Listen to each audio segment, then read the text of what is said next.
I'm Kelsey Kenry, strategic business coach and thought partner for women entrepreneurs and mom founders. And today we're talking about breaking free from superwoman syndrome.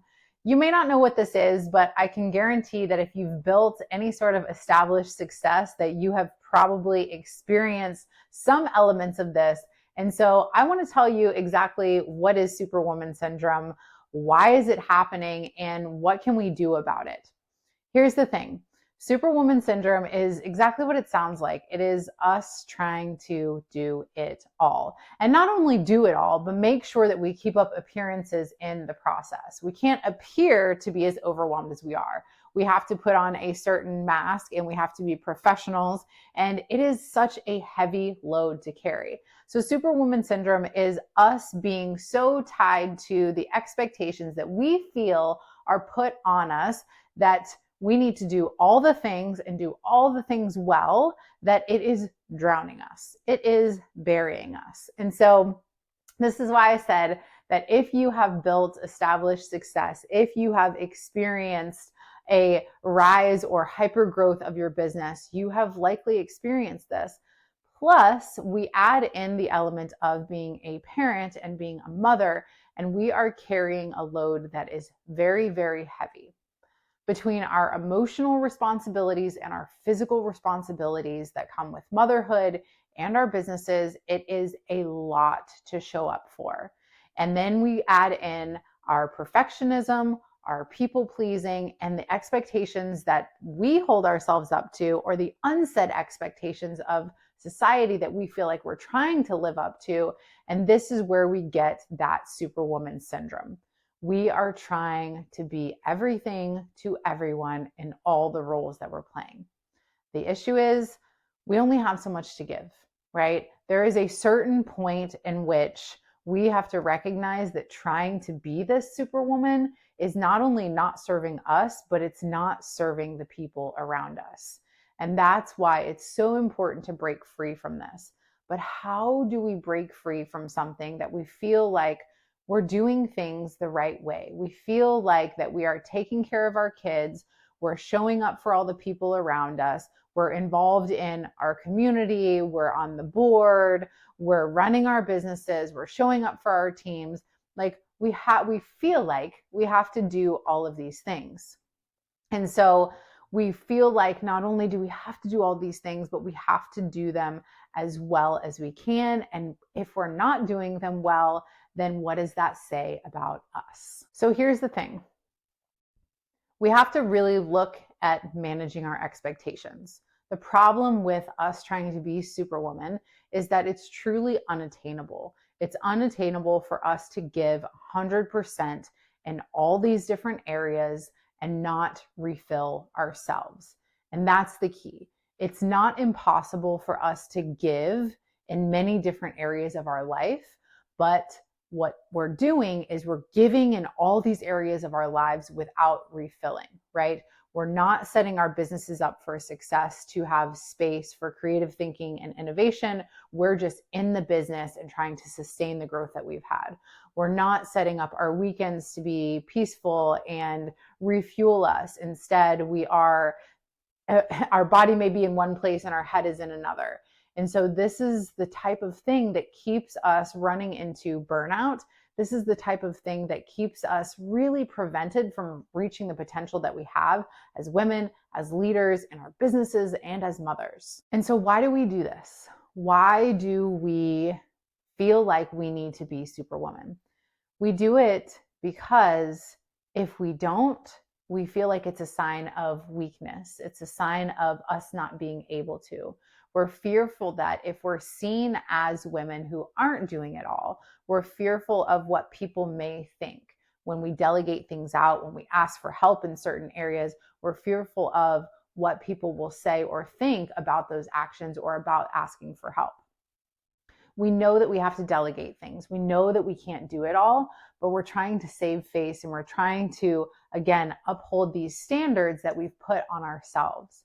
So we really have to evaluate our expectations and the standards and think about, Are these things that actually somebody has put upon us that are unrealistic expectations, or are these expectations unrealistic that we have put on ourselves? What's interesting about being a superwoman and being everything to everyone is we think that we're doing the right thing, when the reality of this is it's actually taking away from usually the things that are most important to us. So with us trying to be all the things to all the people and not taking care of ourselves, we are going to be burnout, right? And burnout is eventually going to lead to a crash and burn that is going to incapacitate you and make you unable to serve and help anybody, because you're going to be physically incapacitated or so mentally dead that you can't do or operate at the level that you need to. And so that's the thing about burnout, is that if we aren't preventively and proactively putting things in place to make sure that we can have push seasons, but also have rest seasons, if we don't have those things in place in our business, in our home, in our lives in general, then we're going to end up in a place where we're burnout. And if we're burnout, we're not able to be anything to anyone. Secondly, we have to think about the strain that this is actually causing on our relationships. A lot of times we think about in our relationships how we're giving and giving and giving. And so we're like, I'm giving everything. And so the relationship is good. But with all that giving, there's usually some resentment that's built up. There's usually some sort of exchange that's happening because there's unsaid expectations of, well, I'm giving you all of this and you should give that back to me. But most times we don't get that back because we're setting the expectation in the relationship, be that in the business or at home, that I always give without wanting anything in return or needing anything in return. And so again, the idea of being superwoman seems very appealing. It is something that we want to uphold, and we want to uphold that because we want everybody to love us and like us and think that we're doing it all, but it's taking away from the people that are usually the closest to us and really straining our relationships. Thirdly, when we're operating as superwoman, we're going to miss a lot of opportunities. And if you're like, okay, well, if I'm being everything to everyone, if I'm saying yes to everything, then I won't miss opportunities. So what do you mean? What I mean by that is that a lot of times we are focusing on like mundane tasks that could actually be delegated. And because we're trying to uphold this image that we can do it all. And so we might miss opportunities that are more aligned or could move the needle further in our business because we're too in the business and in those tasks that aren't necessary for us to do with the intention of proving that we can do those things. It's actually making us miss the bigger, more important things. And fourth, but definitely not least, is we have reduced creativity and productivity. So when it comes to our businesses, we need to be creators, we need to be innovators, and we need to be productive. We need to be able to get things done. And so if you think about your body like a gas tank and your mind like a gas tank, at a certain point, it's empty. And we know as moms, people are always like, you have to fill your cup first. You have to put your mask on first. Logically knowing this and then actually doing it are two different things, especially if we feel like we don't have time for the refuel. But just like I was talking about with burnout, if you feel like you don't have time and so you don't, eventually burnout is going to force you to have that downtime. And so it's really, really important to think about, for increased productivity, increased efficiency, and increased effectiveness, you really do need to step back and figure out what things you don't need to be doing and stop trying to be superwoman. I understand that it feels like there is so much pressure to do it all. There is so much pressure to be it all. And you want everybody to think highly of you. We all do. That's just who we are as people. We want to belong. We want to feel connected. But at the end of the day, we have to be really honest about how this is taking away from us, taking away from the quality of life, and not allowing us to fully deepen our relationships or live the lives that we're meant for. So if you are being superwoman and you recognize that you're giving it all to all these different areas and that you're not properly taking care of yourself, here are some ways that we can break free from that superwoman syndrome and have you feeling better, still serving people in the way that you want to serve them, still making an impact through your work, and also getting you the fulfillment and happiness that you need to keep thriving. So the first thing that you want to do is you want to simply recognize your limits, right? We do have limits. Eventually our tanks empty, right? Imagine that if you didn't sleep, eventually you would fall asleep. I don't know what the numbers are on this, but I'm sure that there is only a certain period of time that you could go without, by staying awake without physically just shutting down. But we have to think about what our limits are. What are our limits emotionally? What are our limits energetically? What are our limits on like how many calls we can take? What are our limits on how many conversations we can have? We need to have limits and boundaries around our time and our energy. And you need to know what your capacity is and what your limits are in order to be able to honor those things. This is one of the biggest mistakes that I see people make in business, is that they don't think about what the capacity is. All they think about is scaling and more and bigger. And we want to impact as many people as possible. And that's great. But with every person we want to impact, with everything more that we want to build, we need to have more resources that are available in order to make that happen. Be that team, be that energy, be that time, whatever it is. And so we have to start thinking from more a bigger long-term point of view and start thinking about what is my actual capacity and then honoring that capacity. So what is your capacity, right? For me, coaching calls, the max that I will do is 4 in one day, ideally 3. So between 3 and 4, after that, that's all that I will take. And so I have that set up in my business. I can't take more than 4 calls per day. And so there are little things like that that you can do because you have the control. And, maybe you only do one event per month. Maybe it's only one, some community that you're in, one meeting. There's so many different things that you can do to create capacity and boundaries around your time and your energy, but you need to figure out what is your capacity and when do you feel your best. If I were to try to take a 5th coaching call, I would probably be too tired and have too many other thoughts from my other coaching calls in my head that I would not operate at my best. So it's not good for me, but it's also not good for the client. So figure out what is your capacity, what are your limitations, not in a bad way, but in a way that is like, here is what I need to operate at my best. And when I go past this, then I'm not operating at my best anymore. So figure out what that looks like time-wise and energy-wise. The second thing that you need to do is really identify your support system. As women, we usually have a good support system, but we don't fully utilize it. And so not only do we need to look in our business and our team and our capable team members that can probably do and would love to do more and, take the lead on some projects, but also in our homes, right? Like my 7-year-old and now my 5-year-old are doing their own laundry. So there's some pieces that we just don't think of because we are the ones that have always done it that could be taken over by somebody else. So consider who is in your support system and how can they support you further, and how are you not asking for help, right? And that kind of goes into my next point, which is like delegating confidently. Understand that when you delegate to somebody, a lot of times we stay in this superwoman syndrome because we don't want to appear as weak. We feel like, well, if I ask somebody else to do it, that means that I can't do it. It's not about that. What I want you to start thinking about is when you delegate something to somebody else, you are actually empowering them. You are telling them that, hey, I believe in you and I trust you enough to do this. So here you go. And if you start thinking with that mindset instead, you're going to be more likely to delegate, and then you're going to start taking things off your plate.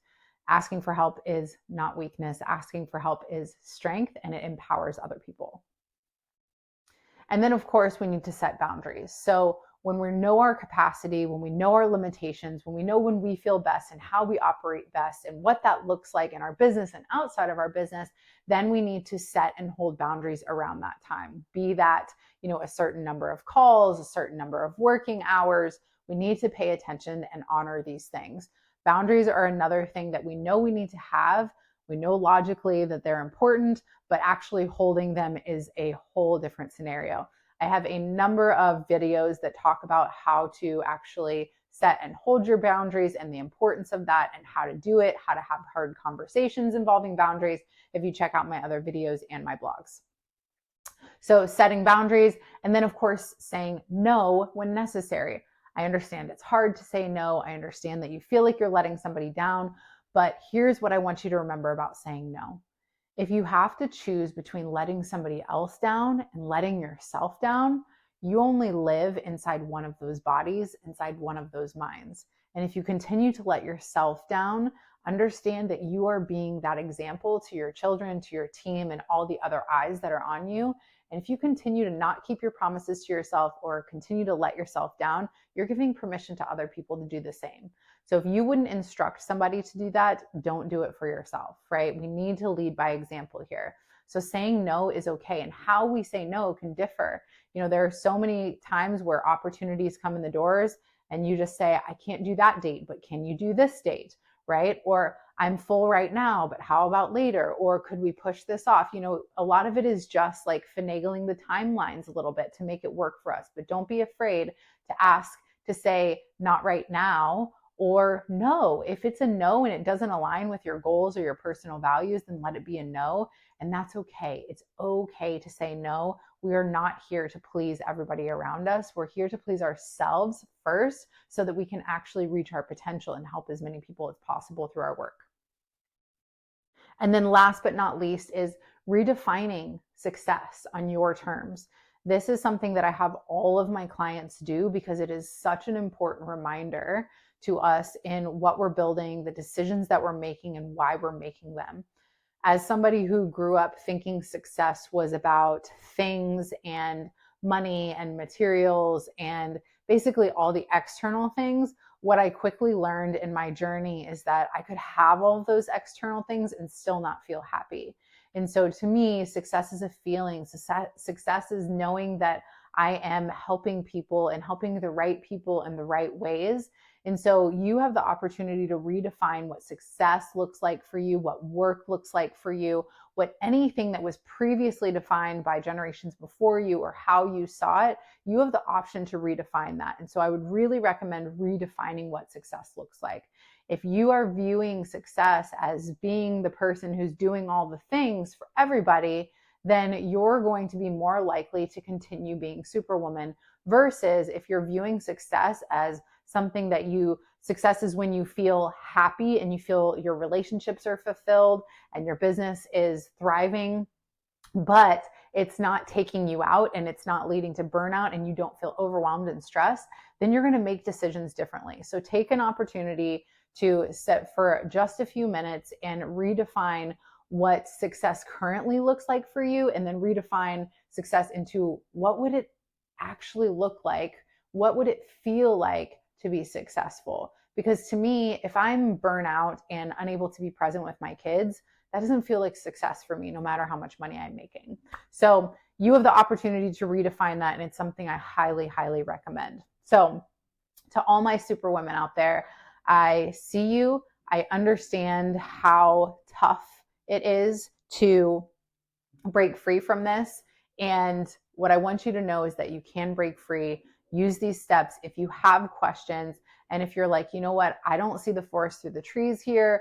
I need to change the infrastructure of my business to support more freedom and flexibility. I need to learn how to be a better leader and delegate more. Help me. Then go ahead and book a call with me and we'll talk about how I can help you. So thank you guys for watching, and I'll see you next week.